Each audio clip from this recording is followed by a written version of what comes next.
नमस्कार, म पुरुषोत्तम खतिवडा। संस्कार सहितको समाज निर्माणको लागि अब के गर्दा ठिक होला? राजनीतिक, सामाजिक, शैक्षिक वा अन्य क्षेत्रमा तपाईको योगदान छ कि छैन? के तपाईले गरेको योगदानको कदर भएको छ त?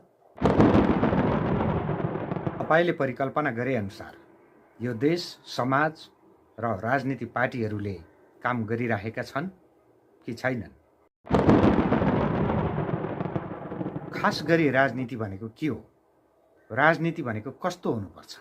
अहिले भएका राजनीति पार्टी र पार्टीका नेताहरूले तपाईँ हामीसँग बोलेको बोली र गरेको व्यवहार ठिक छ कि छैन? राजनीति कुसंस्कारको कारण कतै तपाईको घर, परिवार, छिमेक, यो समाज, यो सिङ्गो देश र अन्तर्राष्ट्रिय स्तरमा यसको असर कस्तो परिरहेको छ? तपाईँ हामीले धेरै सरकारहरू देख्यौँ, भोग्यौँ, सुन्यौँ, हेर्यौँ, तर निष्कलङ्क सरकार भनेर कुनै सरकारको नाम सुन्न पाइएन। के निष्कलङ्क सरकार हुन सक्दैन?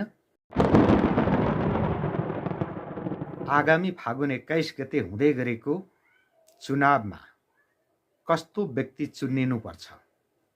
कस्तो सरकार बन्नुपर्छ?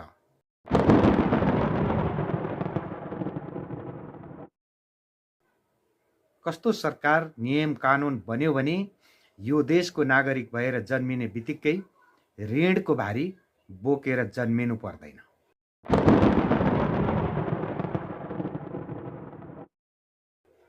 यी र यस्तै किसिमका विषय लिएर तपाईको घर छेउको घुम्तीमा हामी आउनेछौँ।